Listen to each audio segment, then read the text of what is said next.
ഫിസിക്സിലെ ഒന്നാമത്തെ അധ്യായമായ വൈദ്യുത പ്രവാഹത്തിൻ്റെ ഫലങ്ങൾ എന്ന പാഠഭാഗത്തിലെ പ്രധാന ആശയങ്ങളാണ് നമ്മൾ ഇന്ന് ചർച്ച ചെയ്യുന്നത്.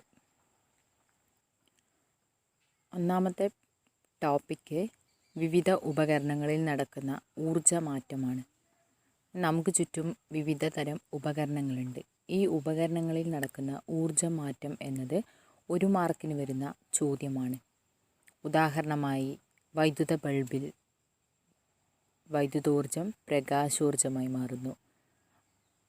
വൈദ്യുത ഫാനിൽ വൈദ്യുതോർജ്ജം യാന്ത്രികോർജ്ജമായി മാറുന്നു.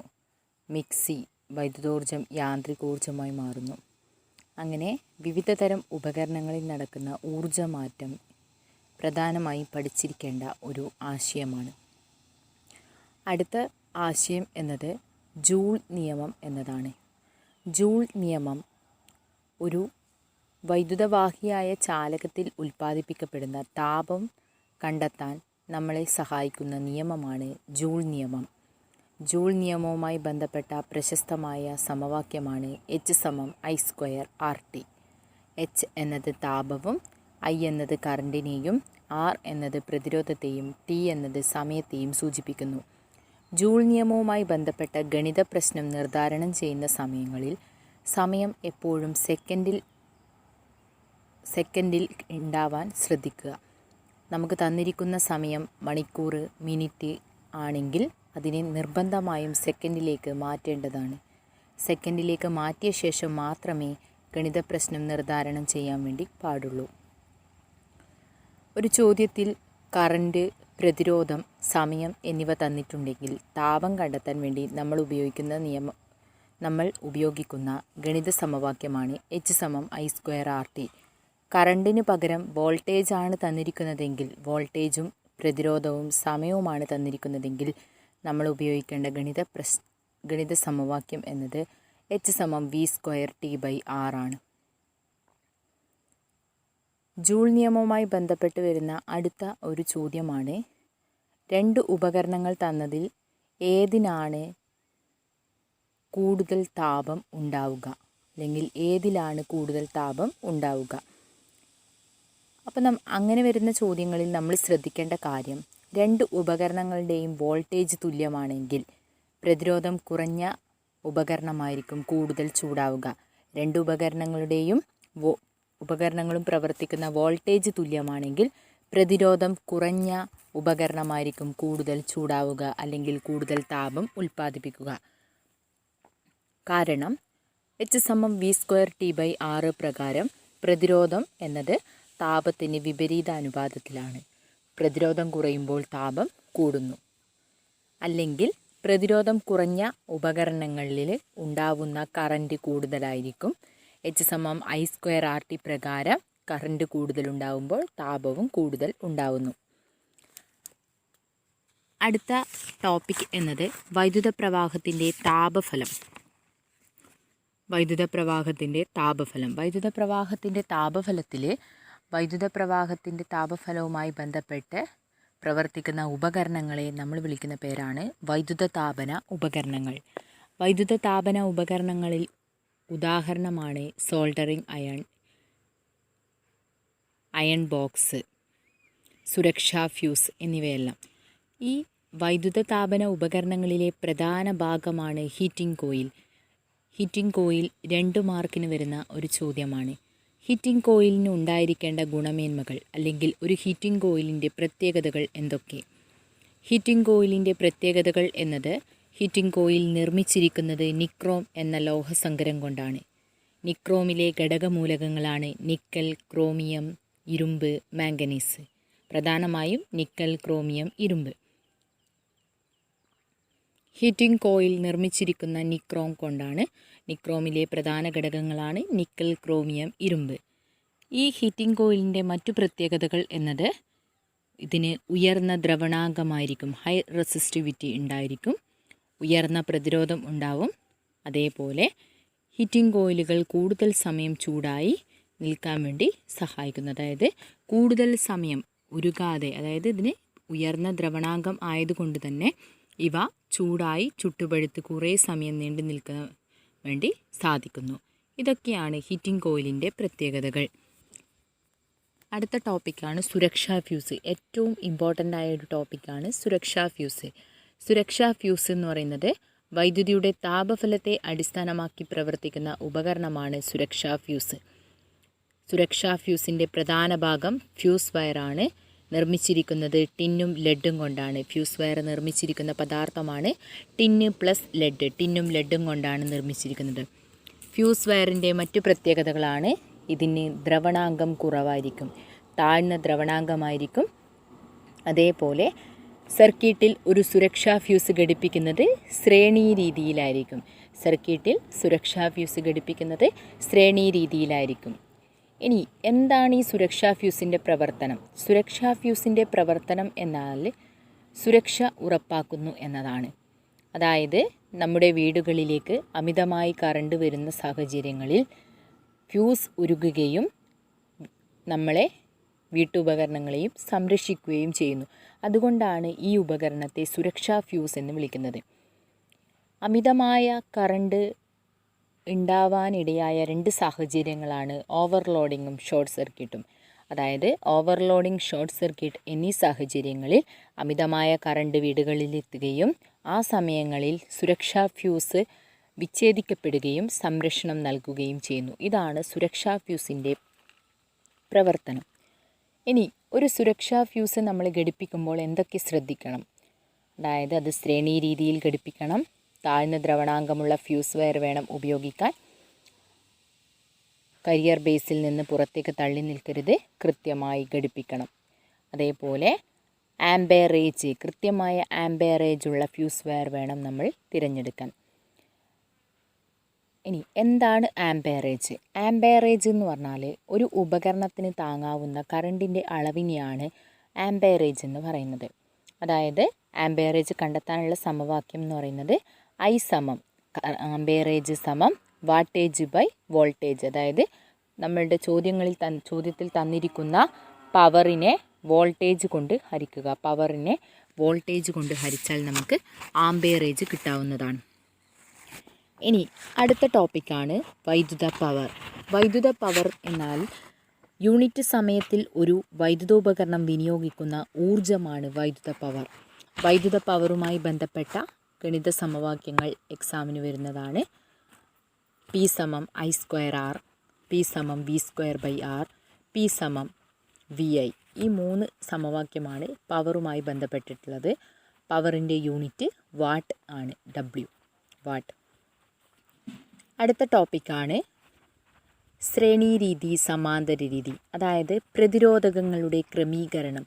പ്രതിരോധകങ്ങളെ നമ്മൾ 2 രീതിയിൽ ക്രമീകരിക്കാം. ഒന്ന് ശ്രേണീ രീതിയാണ്, മറ്റൊരു രീതി എന്നത് സമാന്തര രീതിയാണ്. ശ്രേണീ രീതിയുടെയും സമാന്തര രീതിയുടെയും പ്രത്യേകതകൾ നിങ്ങൾ നിർബന്ധമായും പഠിച്ചിരിക്കേണ്ടതാണ്. ശ്രേണീ രീതിയിൽ കറണ്ട് തുല്യവും വോൾട്ടേജ് വ്യത്യാസവുമായിരിക്കും. അതേപോലെ സഫല പ്രതിരോധം, ആകെ പ്രതിരോധം എന്നത് വളരെ കൂടുതലുമായിരിക്കും. സമാന്തര രീതിയെ സംബന്ധിച്ചിടത്തോളം ഓരോ പ്രതിരോധകത്തിലുണ്ടാകുന്ന വോൾട്ടേജ് തുല്യവും കറണ്ട് വ്യത്യാസവുമായിരിക്കും. സഫല പ്രതിരോധം അല്ലെങ്കിൽ ആകെ പ്രതിരോധം എന്നത് കുറവായിരിക്കും ലഭിക്കുക.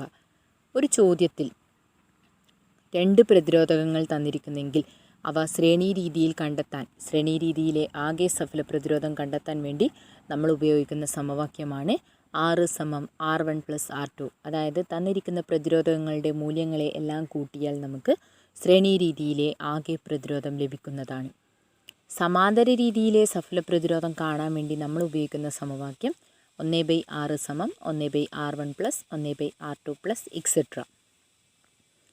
ഇനി ഒരു ചോദ്യത്തിൽ, അതായത് നമ്മൾക്ക് 3-4 പ്രതിരോധകങ്ങൾ തന്നിട്ട് ആ ചോദ്യത്തിൽ ഏറ്റവും കൂടിയ പ്രതിരോധം അല്ലെങ്കിൽ ഏറ്റവും കുറഞ്ഞ പ്രതിരോധം കണ്ടെത്താനുള്ള ഒരു ചോദ്യമാണെങ്കിൽ ഏറ്റവും കൂടിയ പ്രതിരോധം കണ്ടെത്താൻ വേണ്ടി നിങ്ങൾ ശ്രേണീ രീതിയാണ് ഉപയോഗിക്കേണ്ടത്. ഏറ്റവും കുറഞ്ഞ പ്രതിരോധമാണ് നിങ്ങളോട് കാണാൻ പറഞ്ഞതെങ്കിൽ നിങ്ങൾ സമാന്തര രീതിയിൽ വേണം ഗണിത പ്രശ്നം നിർദ്ധാരണം ചെയ്യാൻ. നെക്സ്റ്റ് ടോപ്പിക്കാണ് വൈദ്യുത പ്രവാഹത്തിൻ്റെ പ്രകാശഫലം. വൈദ്യുത പ്രവാഹത്തിൻ്റെ പ്രകാശഫലം എന്ന ടോപ്പിക്കിൽ ഇൻകാൻഡസെൻ്റ് ലാമ്പ് അഥവാ ഫിലമെൻ്റ് ലാമ്പിനെ കുറിച്ച് മാത്രമാണ് നമുക്ക് പഠിക്കാനുള്ളത്. ഇൻകാൻഡസെൻ്റ് ലാമ്പ് അഥവാ ഫിലമെൻ്റ് ലാമ്പ് എന്നതിൻ്റെ പ്രധാന പദാർത്ഥം എന്നത്, അതായത് ഒരു ഫിലമെൻ്റ് ലാമ്പ് നിർമ്മിച്ചിരിക്കുന്ന പ്രധാന ഭാഗം ഫിലമെൻ്റ് കൊണ്ടാണ്. ആ ഫിലമെൻ്റ് നിർമ്മിച്ചിരിക്കുന്ന പദാർത്ഥമാണ് ടങ്സ്റ്റൺ. മാറിപ്പോകരുത്. നേരത്തെ നമ്മൾ പറഞ്ഞ താപഫലത്തിൽ ഹീറ്റിംഗ് കോയിൽ നിർമ്മിച്ചിരിക്കുന്ന പദാർത്ഥം നിക്രോം ആണെങ്കിൽ ടങ്സ്റ്റൺ കൊണ്ടാണ് ഫിലമെൻ്റ് നിർമ്മിച്ചിരിക്കുന്നത്. ഈ ടങ്സ്റ്റണിൻ്റെ പ്രത്യേകതകളും 2 മാർക്കിന് വരുന്ന ചോദ്യമാണ്. ടങ്സ്റ്റണിൻ്റെ പ്രത്യേകതകൾ ഉയർന്ന പ്രതിരോധമാണ്, ഉയർന്ന ദ്രവണാങ്കമുണ്ട്, അതേപോലെ ചൂടായി പ്രകാശം തരുന്നു. നിക്രോമിൻ്റെയും അല്ലെങ്കിൽ ഹീറ്റിംഗ് കോയിലിൻ്റെയും ടങ്സ്റ്റണിൻ്റെയും പ്രത്യേകതകൾ ഏകദേശം ഒരുപോലെ തന്നെയാണ്. പക്ഷേ നിക്രോമിനെ സംബന്ധിച്ചിടത്തോളം ചൂടായി കുറേ സമയം നിൽക്കുക മാത്രമാണ് ചെയ്യുന്നത്. ടങ്സ്റ്റൺ ഫിലമെൻറ്റിനെ സംബന്ധിച്ചത് ചൂടായി പ്രകാശം തരുന്നു. അതുകൊണ്ട് തന്നെയാണ് ഫിലമെൻ്റായി ടങ്സ്റ്റൺ ഉപയോഗിക്കുന്നത്. ഒരു ക്വസ്റ്റ്യൻ വരാൻ ചാൻസ് ഉള്ളത്, ഇൻകാൻഡസെൻ്റ് ലാമ്പുകളിൽ ഫിലമെൻ്റായി നിക്രോം ഉപയോഗിക്കുന്നില്ല, കാരണമെന്ത്? കാരണം എന്നാൽ നിക്രോം ചൂടായി പ്രകാശം തരുന്നില്ല, അത് ചൂടായി കുറേ സമയം നിൽക്കുക മാത്രമേ ചെയ്യുന്നുള്ളൂ. പക്ഷേ ടങ്സ്റ്റൺ ഫിലമെൻ്റ് എന്ന് പറഞ്ഞാൽ അത് ചൂടായി പ്രകാശം തരുന്നു. അതുകൊണ്ടാണ് ഇൻകാൻഡസെൻ്റ് ലാമ്പുകളിലെ ഫിലമെൻ്റ് നിർമ്മിച്ചിരിക്കുന്നത് ടങ്സ്റ്റൺ കൊണ്ടാണ്. ഇനി ഒരു ഇൻകാൻഡസെൻ്റ് ലാമ്പുകൾ എന്തിനാണ് വായു നീക്കം ചെയ്യുന്നത്? അപ്പോൾ വായു എന്ന് പറയുമ്പോൾ നമുക്ക് പെട്ടെന്ന് ഓർമ്മ വരുന്നത് ഓക്സിജനെയാണ്. അതുകൊണ്ട് തന്നെ വായു ഓക്സിജനുമായി ബന്ധപ്പെട്ട ഒരു ടേമാണ്. വായു നീക്കം ചെയ്യുന്നത് ഓക്സീകരണം തടയാനാണ്. ഇനി ബാഷ്പീകരണം തടയാൻ വേണ്ടി നമ്മൾ എന്ത് ചെയ്യുന്നുണ്ട്? ഈ ഇൻകാൻഡസെൻ്റ് ലാമ്പുകളിൽ അലസവാതകം അല്ലെങ്കിൽ നൈട്രജൻ നിറക്കുന്നത് ബാഷ്പീകരണം തടയാൻ വേണ്ടിയിട്ടാണ്. ഇതാണ് ബൾബിൻ്റെ കാര്യത്തിൽ പറയാനുള്ളത്. ഇനി അടുത്തതായി പറയാനുള്ളത് ഈ ബൾബുകളുടെ, അതായത് ഈ ഇൻകാൻഡസെൻ്റ് ലാമ്പുകളുടെ പ്രധാന പോരായ്മ എന്താണെന്ന്. നമുക്കറിയാം, ഈ ബൾബ് നമ്മൾ ഓണാക്കി കുറച്ച് സമയത്തിന് ശേഷം അതെന്താവും? നല്ലോണം ചൂടാവും. അതാണ് ഇതിൻ്റെ പ്രധാന പോരായ്മ. അതായത് താപരൂപത്തിലുള്ള ഊർജ്ജ നഷ്ടമാണ് ഇതിൻ്റെ പ്രധാന പോരായ്മ. മറ്റു പോരായ്മകൾ ചോദിച്ചാൽ അല്ലെങ്കിൽ മറ്റു ന്യൂനതകൾ ചോദിച്ചാൽ നമുക്ക് പറയാം, ആയുസ് കുറവാണ്, കൂടുതൽ കാലം നിലനിൽക്കില്ല, വെളിച്ചം കുറവാണ്, മങ്ങിയ പ്രകാശം, നിഴൽ മൂലമുള്ള അസൗകര്യമുണ്ട്, ആരോഗ്യ പ്രശ്നങ്ങളുണ്ട്. ഇതൊക്കെയാണ് 1-ാമത്തെ അധ്യായത്തിലെ പ്രധാനപ്പെട്ട ആശയങ്ങൾ. വൈദ്യുത കാന്തിക പ്രേരണം എന്ന 3-ാമത്തെ അധ്യായത്തിലെ ആദ്യമായി മനസ്സിലാക്കേണ്ടത് എന്താണ് വൈദ്യുത കാന്തിക പ്രേരണം എന്നത്. അതായത് ഒരു സർക്യൂട്ടിൽ വൈദ്യുതി പ്രേരണം ചെയ്യുന്ന കാന്തിക ഫ്ലക്സിൽ ഉണ്ടാകുന്ന മാറ്റത്തിനനുസരിച്ച് വൈദ്യുതി ഉണ്ടാവുന്ന പ്രതിഭാസമാണ് വൈദ്യുത കാന്തിക പ്രേരണം. ഇത് ആദ്യമായി കണ്ടെത്തിയത് വൈദ്യുതിയുടെ പിതാവായ മൈക്കൽ ഫാരഡേ ആണ്. വൈദ്യുത കാന്തിക പ്രേരണം വഴി ഉണ്ടാവുന്ന വൈദ്യുതിയുടെ സാന്നിധ്യം കണ്ടെത്താൻ വേണ്ടി സഹായിക്കുന്ന ഉപകരണമാണ് ഗാൽവനോമീറ്റർ. ഒരു സർക്യൂട്ടിലെ നേരിയ കറണ്ടിൻ്റെ സാന്നിധ്യവും ദിശയും മനസ്സിലാക്കാൻ വേണ്ടി ഉപയോഗിക്കുന്ന ഉപകരണമാണ് ഗാൽവനോമീറ്റർ. വൈദ്യുത കാന്തിക പ്രേരണ ഫലമായി ഉണ്ടാകുന്ന പ്രേരിത EMFനെ സ്വാധീനിക്കുന്ന ഘടകങ്ങളാണ് ചുറ്റുകളുടെ എണ്ണം, കാന്തശക്തി, ചാലകം അല്ലെങ്കിൽ സോളിനോയിഡിൻ്റെ ചലന വേഗത. കാന്തത്തിൻ്റെ അല്ലെങ്കിൽ സോളിനോയിഡിൻ്റെ ചലന വേഗത. പ്രേരിത EMFനെ സ്വാധീനിക്കുന്ന ഘടകങ്ങൾ 2 മാർക്കിന് വരുന്ന ചോദ്യമാണ്. ചുറ്റുകളുടെ എണ്ണം വർദ്ധിപ്പിക്കുക, കാന്തശക്തി, ചലനവേഗത, അതായത് സോളിനോയിഡ് അല്ലെങ്കിൽ കാന്തത്തിൻ്റെ ചലനവേഗത. ഇനി അടുത്തതാണ് ജനറേറ്റർ. ജനറേറ്റർ പ്രധാനമായും 2 തരമുണ്ട്, AC generator and DC generator. ഒരു ജനറേറ്റർ എന്നാൽ അത് വൈദ്യുതി ലഭിക്കാൻ വേണ്ടി ഉപയോഗിക്കുന്ന ഉപകരണമാണ്. അതുകൊണ്ട് തന്നെ ജനറേറ്ററിൽ നടക്കുന്ന പ്രവർത്തന തത്വം എന്നത് വൈദ്യുത കാന്തിക പ്രേരണം ആണ്. വൈദ്യുത കാന്തിക പ്രേരണ തത്വത്തെ അടിസ്ഥാനമാക്കി പ്രവർത്തിക്കുന്ന ഒരു ഉപകരണമാണ് ജനറേറ്റർ. ഇതിൽ നടക്കുന്ന ഊർജ്ജമാറ്റം എന്നത് യാന്ത്രികോർജ്ജത്തെ വൈദ്യുതോർജ്ജമാക്കി മാറ്റുന്നു. പ്രധാനമായും 2 തരം ജനറേറ്ററുകളാണുള്ളത്, AC ജനറേറ്ററും DC ജനറേറ്ററും. AC ജനറേറ്ററിൻ്റെ ഘടന ചിത്രം 3.5b നിർബന്ധമായും മനസ്സിലാക്കേണ്ടതാണ്. ഇതിൻ്റെ പ്രധാന ഭാഗങ്ങളാണ് ആർമേച്ചർ, ബ്രഷ്, ഫീൽഡ് കാന്തം, അതേപോലെ സ്ലിപ്പ് റിങ്. ഇതാണ് AC ജനറേറ്ററിൻ്റെ പ്രധാന ഭാഗം. പൂർണ്ണമായ വളയമാണ് AC ജനറേറ്ററിൽ ഉണ്ടാവുക. AC ജനറേറ്ററിൻ്റെ പ്രവർത്തന തത്വം എന്നതും വൈദ്യുത കാന്തിക പ്രേരണം തന്നെയാണ്. ഒരു AC ജനറേറ്ററിൽ ആർമേച്ചർ കറങ്ങി ഉൽപ്പാദിപ്പിക്കുന്ന വൈദ്യുതിയും ബാഹ്യ സർക്യൂട്ടിൽ ബ്രഷും റിങ്ങും തമ്മിലുള്ള സമ്പർക്കം വഴി ബാഹ്യ സർക്യൂട്ടിൽ ലഭിക്കുന്ന വൈദ്യുതിയും AC തന്നെയാണ്. AC വൈദ്യുതിയുടെ പ്രത്യേകത എന്നാൽ AC വൈദ്യുതി തുടർച്ചയായി ദിശ മാറിക്കൊണ്ടിരിക്കുന്ന EMF ആണ് AC. AC ജനറേറ്ററിൽ നിന്ന് ലഭിക്കുന്ന EMFൻ്റെ ഗ്രാഫ് ചിത്രം 3.6 അതും നിങ്ങൾ മനസ്സിലാക്കേണ്ടതാണ്. ഒരു AC ജനറേറ്ററിൽ നിന്ന് ലഭിക്കുന്ന EMF ഗ്രാഫിൻ്റെ പ്രത്യേകത എന്നാൽ EMF കൂടുകയും കുറയുകയും ചെയ്യുന്നുണ്ട്. അതേപോലെ EMFൻ്റെ ദിശ തുടർച്ചയായി മാറുകയും ചെയ്യുന്നുണ്ട്. EMF കൂടി വരുന്ന സന്ദർഭങ്ങൾ 90 ഡിഗ്രിയും 270 ഡിഗ്രിയിലുമാണ്. EMF കുറവ് ലഭിക്കുന്നത് 0 ഡിഗ്രി, 180 ഡിഗ്രി, 360 ഡിഗ്രി എന്നീ കോണളവുകളിലാണ്. അടുത്തതായി വരുന്ന 1 മാർക്കിൻ്റെ ക്വസ്റ്റ്യനാണ് നമ്മുടെ ഇന്ത്യയിൽ ഉൽപ്പാദിപ്പിക്കുന്ന വൈദ്യുതിയുടെ ആവൃത്തി എത്ര? വൈദ്യുതിയുടെ ആവൃത്തി 50 ഹെർട്സ് ആണ്. ആവൃത്തി എന്നാൽ ഒരു AC ജനറേറ്ററിൻ്റെ ഒരു അർദ്ധഭ്രമണത്തിൽ ഒരു ദിശയിൽ ഉൽപ്പാദിപ്പിക്കുന്ന വൈദ്യുതിയും അടുത്ത അർദ്ധഭ്രമണത്തിൽ എതിർദിശയിൽ ഉൽപ്പാദിപ്പിക്കുന്ന വൈദ്യുതിയുടെയും കൂടിച്ചേർന്ന് ലഭിക്കുന്നതാണ് ACയുടെ ഒരു പരിവൃത്തി. ഇങ്ങനെയുണ്ടാവുന്ന ഒരു സെക്കൻഡിലുണ്ടാവുന്ന പരിവൃത്തികളുടെ എണ്ണത്തെയാണ് ആവൃത്തി എന്ന് പറയുന്നത്. ഇന്ത്യയിൽ ഉൽപ്പാദിപ്പിക്കുന്ന വൈദ്യുതിയുടെ ആവൃത്തി 50 ഹെർട്സ് ആണ്. അതേപോലെ ഇന്ത്യയിൽ ഉൽപ്പാദിപ്പിക്കുന്ന വൈദ്യുതിയുടെ വോൾട്ടത 230 വോൾട്ട് എന്ന് തെറ്റായി രേഖപ്പെടുത്താൻ വേണ്ടി പാടില്ല. ഇന്ത്യയിൽ ഉൽപ്പാദിപ്പിക്കുന്ന വൈദ്യുതിയുടെ വോൾട്ടത 11 കിലോ വോൾട്ട് അഥവാ 11,000 വോൾട്ടാണ്. പക്ഷേ നമ്മുടെ വീടുകളിൽ ലഭിക്കുന്ന വൈദ്യുതിയുടെ വോൾട്ടത 230 വോൾട്ട് AC ആണ്. അടുത്ത ജനറേറ്ററാണ് DC ജനറേറ്റർ. ഒരു AC ജനറേറ്ററിൻ്റെയും DC ജനറേറ്ററിൻ്റെയും പ്രധാന വ്യത്യാസം എന്നത് DC ജനറേറ്ററിൽ സ്ലിപ്പ് റിങ്ങിന് പകരം സ്പ്ലിറ്റ് റിംഗ് ആണ് ഉപയോഗിക്കുന്നത്. അതേപോലെ ഒരു DC ജനറേറ്ററിൽ ബാഹ്യ സർക്യൂട്ടിൽ ഉൽപ്പാദിപ്പിക്കുന്ന വൈദ്യുതി DC വൈദ്യുതിയാണ്. DC വൈദ്യുതി എന്നാൽ EMF ദിശ മാറാത്ത EMF ആണ്. പക്ഷേ EMF കൂടുകയും കുറയുകയും ചെയ്യുന്നുണ്ട്. പട്ടിക 3.5 വിവിധ ഉപകരണങ്ങളിൽ നിന്ന് ലഭിക്കുന്ന EMFൻ്റെ ഗ്രാഫ് മനസ്സിലാക്കേണ്ടതാണ്. ആ EMFൻ്റെ പ്രത്യേകതയും എക്സാമിന് വരുന്ന ചോദ്യമാണ്. അടുത്തതാണ് മ്യൂച്വൽ ഇൻഡക്ഷൻ. മ്യൂച്വൽ ഇൻഡക്ഷൻ എന്നാൽ 2 കോയിലുകൾ അടുത്തടുത്തായി സ്ഥിതി ചെയ്യുന്ന 2 കോയിലുകൾ ഉണ്ടാവും. അതിൽ ഒരു കോയിലിന് മാത്രം വൈദ്യുതി നൽകുമ്പോൾ അതിൻ്റെ സാന്നിധ്യം കൊണ്ട് ആ കോയിലുണ്ടാവുന്ന EMFൻ്റെ സാന്നിധ്യം കൊണ്ട് രണ്ടാമത്തെ കോയിലിൽ ഒരു വൈദ്യുതി പ്രേരണം ചെയ്യപ്പെടുന്നു. ഈ പ്രതിഭാസമാണ് മ്യൂച്വൽ ഇൻഡക്ഷൻ. മ്യൂച്വൽ ഇൻഡക്ഷൻ്റെ അടിസ്ഥാനത്തിൽ പ്രവർത്തിക്കുന്ന ഉപകരണമാണ് ട്രാൻസ്ഫോമർ. ഒരു ട്രാൻസ്ഫോമറിൻ്റെ പ്രവർത്തന തത്വം എന്നാൽ മ്യൂച്വൽ ഇൻഡക്ഷനാണ്. ട്രാൻസ്ഫോമറിലും ഒരു കോയിൽ പ്രൈമറി കോയിലെന്നും രണ്ടാമത്തെ കോയിലിനെ സെക്കൻഡറി കോയിലെന്നും പറയുന്നു. പ്രൈമറി കോയിലിൽ നൽകുന്ന വൈദ്യുതിക്കനുസരിച്ച് അല്ലെങ്കിൽ വോൾട്ടേജിനനുസരിച്ച് സെക്കൻഡറി കോയിലിൽ ഒരു EMF ഉണ്ടാവുന്നു. ഇതാണ് മ്യൂച്വൽ ഇൻഡക്ഷൻ. ട്രാൻസ്ഫോമർ പ്രവർത്തിക്കുന്നത് AC-യിലാണ്. ഒരിക്കലും ഒരു ട്രാൻസ്ഫോമർ DC-യിൽ പ്രവർത്തിക്കുകയില്ല. ട്രാൻസ്ഫോമർ ഉപയോഗിക്കുന്നത് AC-യുടെ വോൾട്ടത ഉയർത്താനും താഴ്ത്താനും വേണ്ടിയാണ് ട്രാൻസ്ഫോമർ ഉപയോഗിക്കുന്നത്. പ്രധാനമായും 2 തരം ട്രാൻസ്ഫോമർ ഉണ്ട്. സ്റ്റെപ്പ് അപ്പ് ട്രാൻസ്ഫോമർ AC-യുടെ വോൾട്ടത ഉയർത്താനും സ്റ്റെപ്പ് ഡൗൺ ട്രാൻസ്ഫോമർ AC-യുടെ വോൾട്ടത താഴ്ത്താനുമാണ് ഉപയോഗിക്കുന്നത്. സ്റ്റെപ്പ് അപ്പ് ട്രാൻസ്ഫോമറിൻ്റെയും സ്റ്റെപ്പ് ഡൗൺ ട്രാൻസ്ഫോമറിൻ്റെയും പ്രത്യേകതകൾ നിങ്ങൾ പഠിക്കേണ്ടതാണ്. നിർബന്ധമായും പഠിച്ചിരിക്കുക.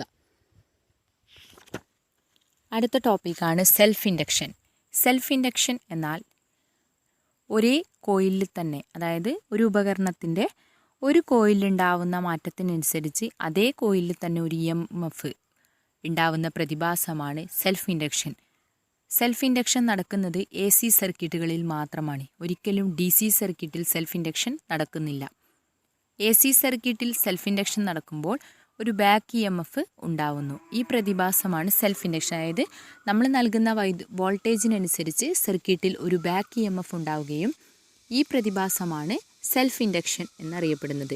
സെൽഫ് ഇൻഡക്ഷൻ്റെ അടിസ്ഥാനത്തിൽ പ്രവർത്തിക്കുന്ന ഉപകരണമാണ് ഇൻഡക്ടർ. സെൽഫ് ഇൻഡക്ഷൻ്റെ അടിസ്ഥാനത്തിൽ പ്രവർത്തിക്കുന്ന ഉപകരണമാണ് ഇൻഡക്ടർ. സെൽഫ് ഇൻഡക്ഷൻ്റെ അടിസ്ഥാനത്തിൽ പ്രവർത്തിക്കുന്ന ഉപകരണമാണ് ഇൻഡക്ടർ. ഒരു DC സർക്യൂട്ടിൽ ഇൻഡക്ടറിൻ്റെ ആവശ്യം ഇല്ല.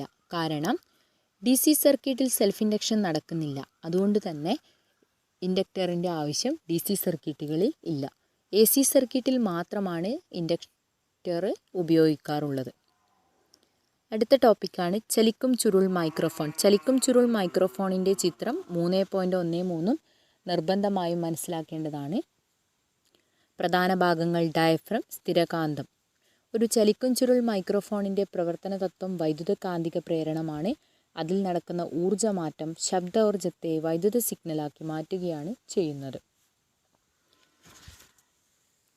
അടുത്ത ടോപ്പിക്കാണ് വൈദ്യുതാഘാതം. വൈദ്യുതാഘാതത്തെക്കുറിച്ച് കൂടുതലായിട്ടൊന്നും ഡിസ്കസ് ചെയ്യുന്നില്ല. അതായത് വൈദ്യുതാഘാതത്തിൽ നമ്മൾ മനസ്സിലാക്കേണ്ടത് ഒരാൾക്ക് ഷോക്ക് ഏറ്റാൽ നമ്മൾ എന്തൊക്കെ പ്രഥമ ശുശ്രൂഷകൾ ചെയ്യണം എന്നതാണ്. അത് നിങ്ങൾക്കെല്ലാവർക്കും അറിയുന്ന കാര്യമാണ്. അതായത് നമ്മൾ നെഞ്ചമർത്തി കൊടുക്കുക, കൃത്രിമ ശ്വാസം നൽകുക, ആശുപത്രിയിലെത്തിക്കുക, ശരീരം നന്നായി തിരുമുക. ഇതൊക്കെയാണ് വൈദ്യുതാഘാതമേറ്റ ആൾക്ക് നൽകേണ്ട പ്രഥമ ശുശ്രൂഷകൾ. ഇനി നെക്സ്റ്റ് ടോപ്പിക്കാണ് ഉയർന്ന വോൾട്ടേജിലുള്ള പവർ പ്രേഷണം.